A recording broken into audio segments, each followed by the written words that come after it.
There's been an annual theme for Black History Month since 1928 also. A lot of people don't know this. This year's annual theme is African Americans and the Arts. African Americans and the Arts. And I'm going to give you some information on that. Because for the most part, the way we commemorate, the way we celebrate Black History Month is wrong.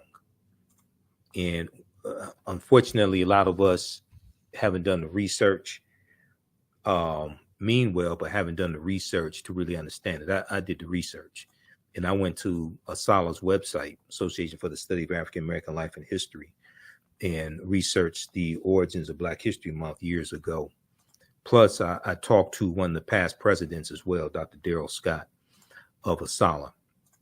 Okay, so the father of Black history, the father of Black History Month is Dr. Carter Godwin Woodson, Dr. Carter G. Woodson. And he was born December 19th, 1875, 10 years after slavery ended. He was born in Virginia. He died April 3rd, 1950. He wrote numerous books. His most well-known book would probably be The Miseducation of the Negro, which came out in 1933. Now, Dr. Woodson, when we look at why was Black History Month created, Dr. Carter G. Woodson founded what was known then as Negro History Week in 1926. Okay, 1926. He explained the reason behind the celebration in a pamphlet widely distributed months before the first celebration. Well, before the first celebration was to take place during the second week in February 1926. Now, I've been to Black History Month celebrations, and people say, why we have the shortest month of the year? Okay, why we have the coldest month of the year? The reason why Black History Month is in February is because it specifically it started the second week in February. It was held the second week in February. It started February 7th, 1926. Because the second week in February contained the birth dates of Frederick Douglass, February 14th, which most of us know as Valentine's Day, and Abraham Lincoln, February 12th. African Americans were having celebrations commemorating Frederick Douglass's birthday going back to the year after he died, when he died in 1895. So we were having celebrations in the African American community for Frederick Douglass for his birthday, and we were having celebrations in the African American community going back to the year after when President Abraham Lincoln is assassinated in April 1865. So we were having celebrations since basically Lincoln was assassinated also on his birth date of February 12th. So since there were already celebrations going on in the African American community surrounding these two men, Dr. Woodson put his new cultural celebration into that same period of time, because a lot of people were, having celebrations. They may be off work or whatever it is.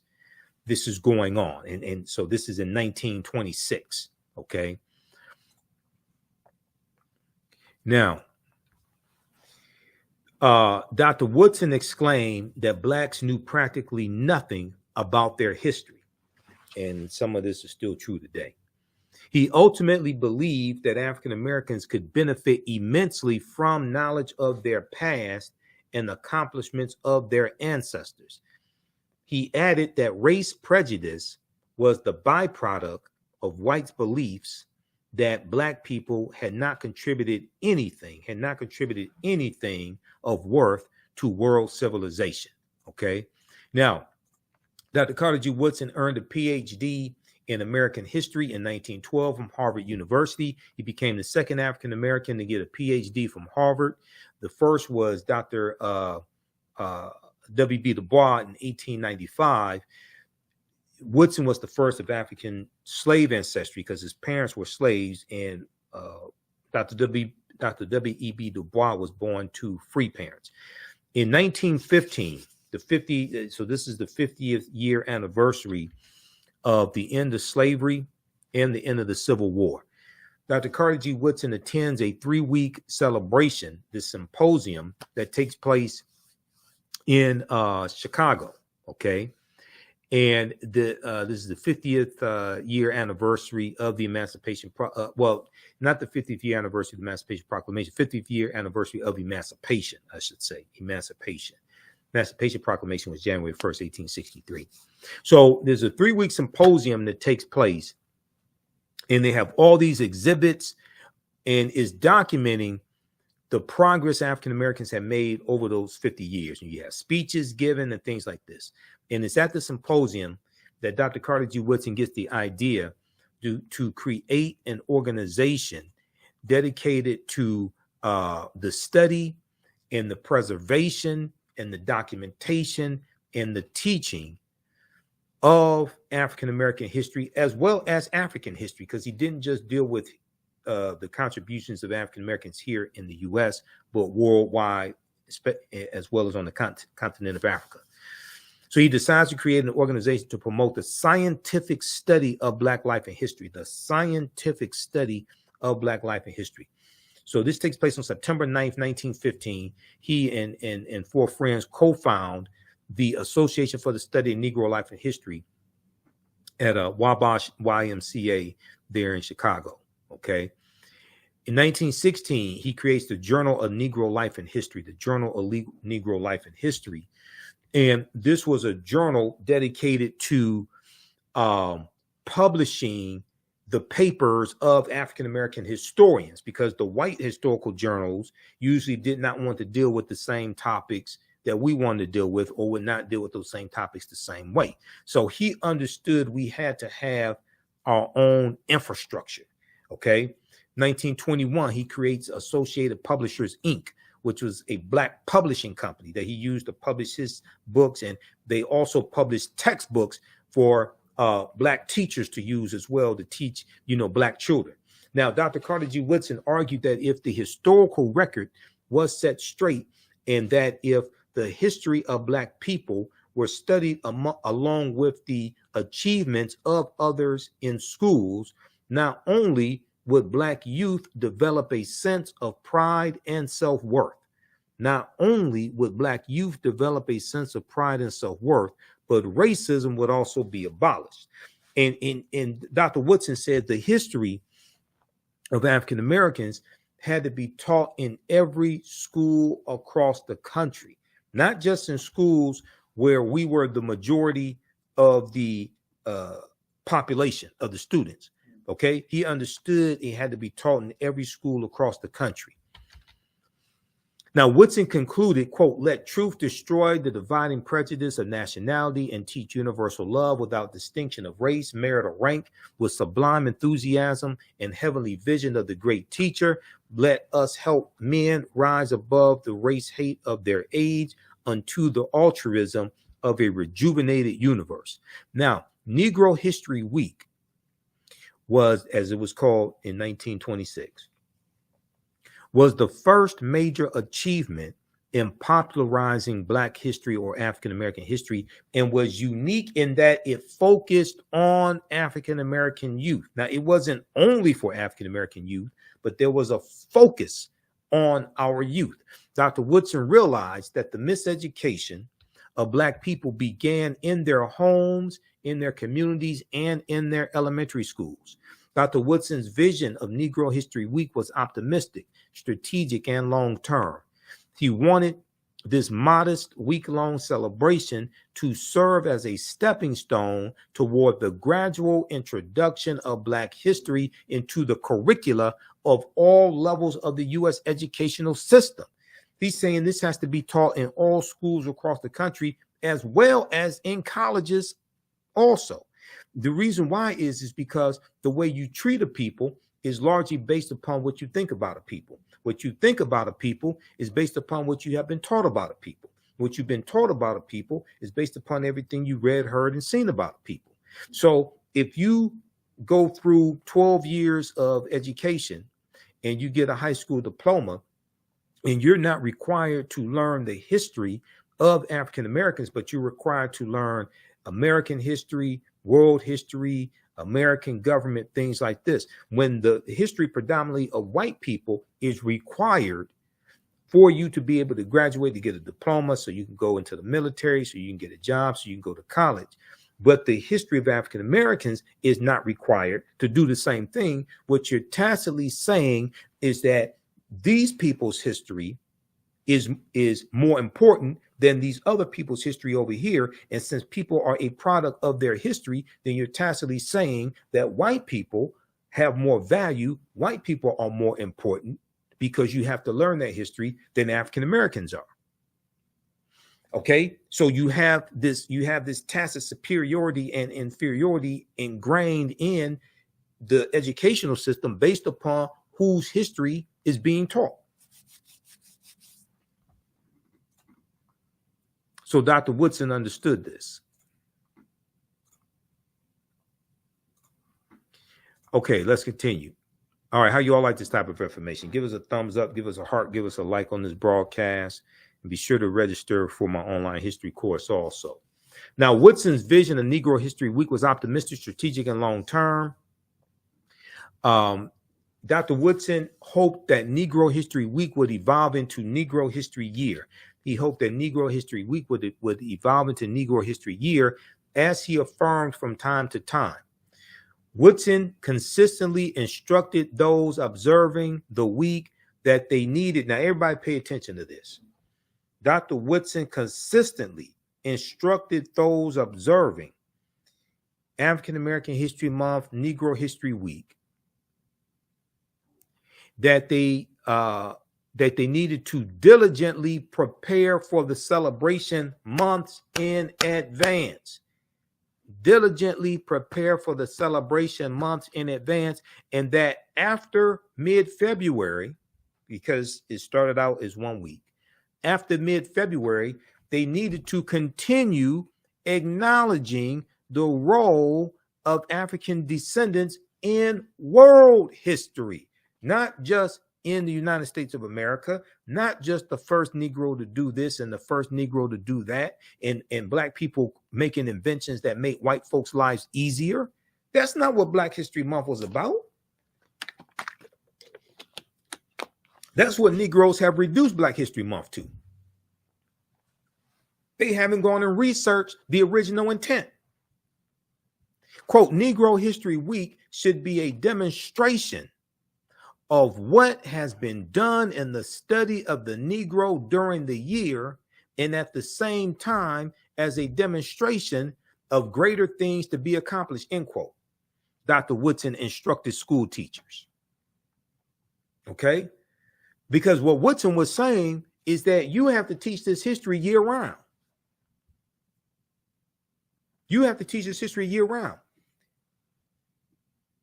That 1 week celebration in February, second week of February, African American students were supposed to demonstrate what they have been studying year round. Not this is the only month of the year where you teach Black history.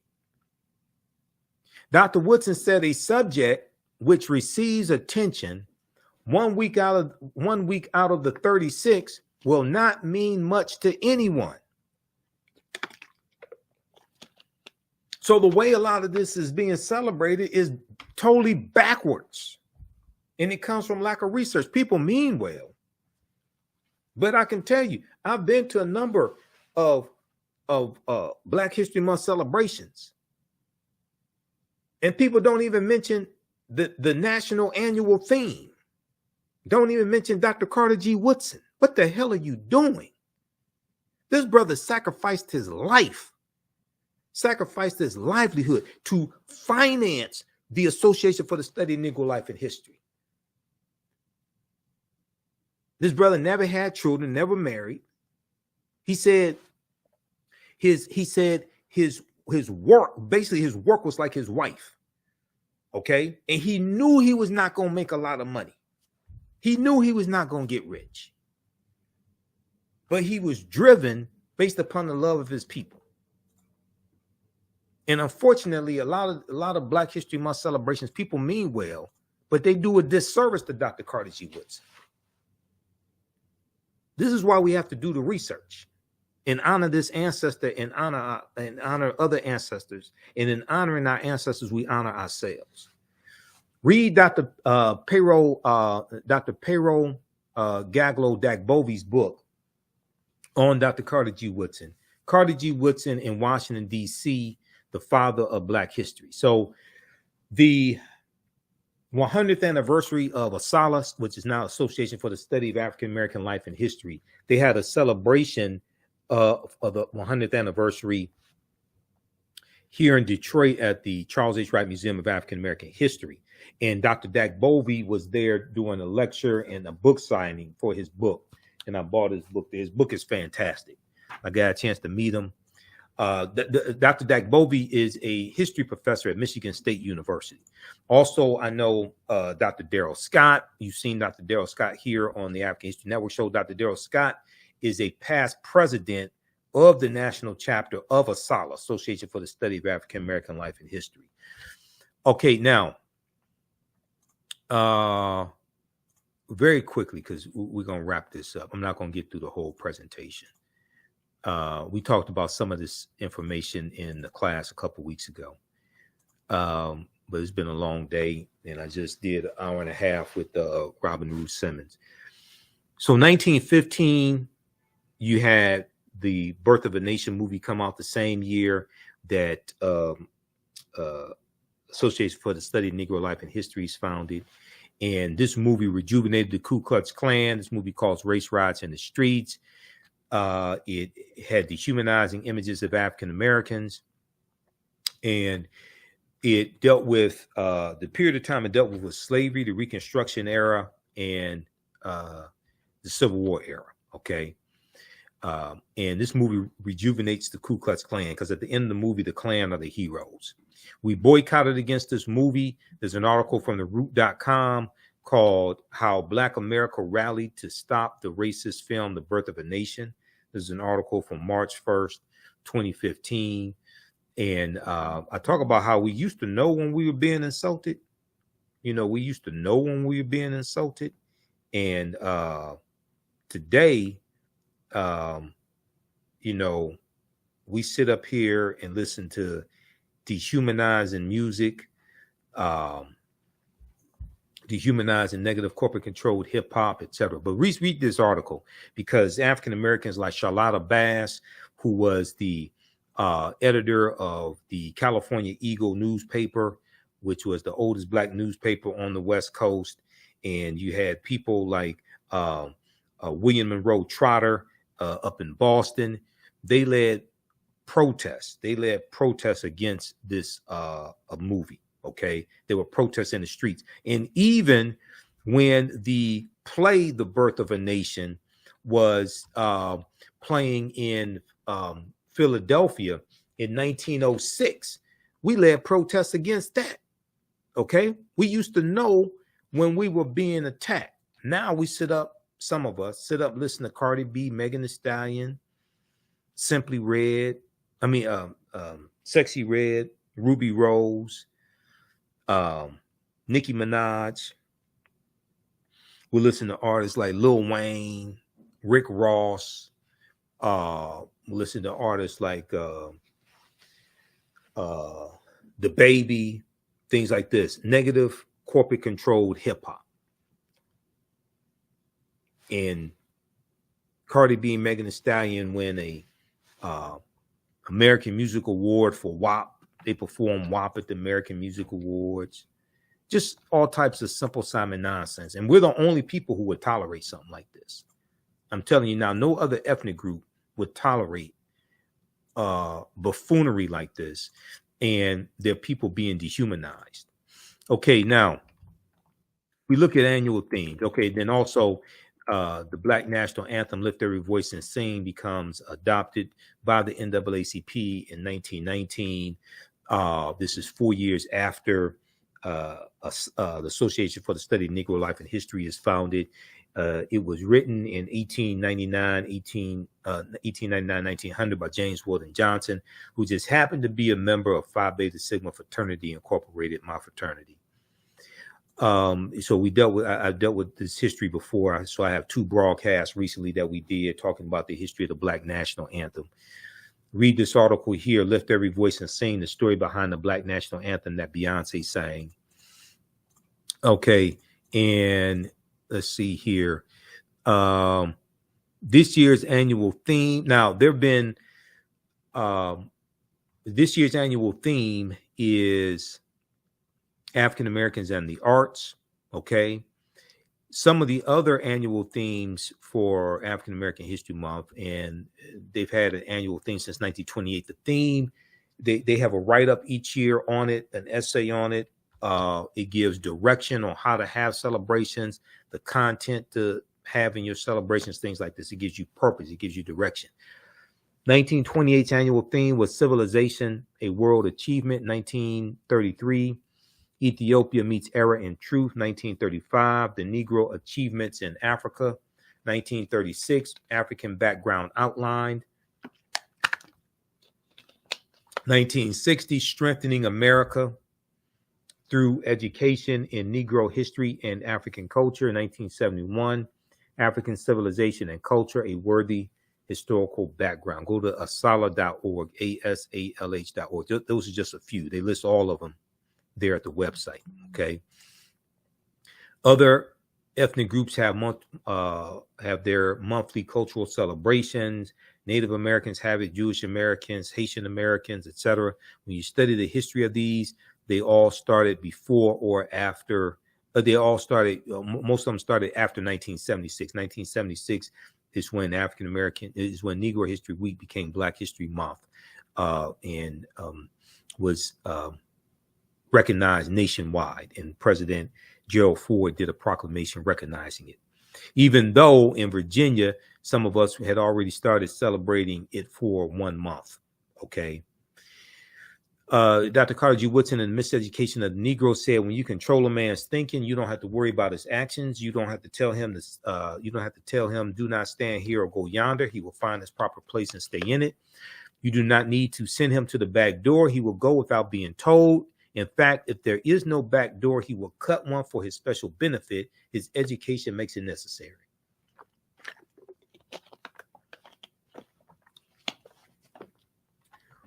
So he's dealing with he was dealing with the programming in the educational system. Okay. This year's theme, African Americans and the Arts. African American art. I will just look at the theme briefly. There's a 2-page write-up at ASALH's website. African American art is infused with African, Caribbean, and the Black American lived experiences in the fields of visual and performing arts, literature, fashion, folklore, language, film, music, architecture, culinary, and other forms of cultural expression. The African American influence has been paramount. African American artists have used art to preserve history and community memory, as well as for empowerment. So this is not just about entertainment. Okay. Artistic and cultural movements such as the New Negro movement right after World War I ends in 1918. And you have the New Negro, which is a concept they were called race man. And this is a concept of dignity and pride, and being proud to be Black, being proud to be Negro at the time. Okay. And these brothers were coming back home and said that we want all of our rights now. We want all of our rights now. Okay. We're not going to deal with the segregation anymore, the lynchings. We want first-class citizenship. They said we fought for this country, we died for this country, and we want all of our rights now. Okay, so this was the New Negro movement. All right. For centuries, Western intellectuals denied or minimized the contributions of people of African descent to the arts as well as history, even as their artistry in many genres was mimicked and or stolen. However, we can still see the unbroken chain of Black art production from antiquity to the present, from Egypt or Kemet, across Africa, from Europe to the New World. Prior to the American Revolution, which was 1775 to 1783, enslaved Africans of the Low Country in South Carolina began their more than a 300-year tradition of making sweetgrass baskets, which separate the rice seed from its chaff, revealing their visual artistry via craft. Now, there were at least 262 skills, trades, and crafts that African people had in this country from 1619 to 1865. Okay. All right. So they go through and they talk about different genres of music and different genres of art from the 1960s to they talk about the 1920s and 30s, the Harlem Renaissance, the Black Renaissance or the Harlem Renaissance. They talk about people like James Reese, Europe, who he and the band in the 369th Regiment called the Harlem Hellfighters, they formed a band over in France and introduced jazz music to France. They have people like Langston Hughes and Josephine Baker, etc. Okay. They talk about the 1960s and the Black arts movement, people like Nikki Giovanni, Alvin Ailey, who creates the Alvin Ailey Dance Troupe. They talk about 1973 and the creation of hip hop as a culture, not the creation of rap. Rap existed before 1973, August 11th, 1973, at a party in the Bronx that DJ Kool Herc was DJing at in Copeland Rock. They start this genre. 5 elements of hip hop are DJing, MCing, graffiti, breakdancing. They say beatboxing, but it's actually knowledge, because knowledge was part of hip hop. There are 5 elements of hip hop. So what they're introducing, some people dispute the date, is the culture of hip hop, not rap. Rap, you have the song Minnie the Moocher. Rap predates 1973. Okay, the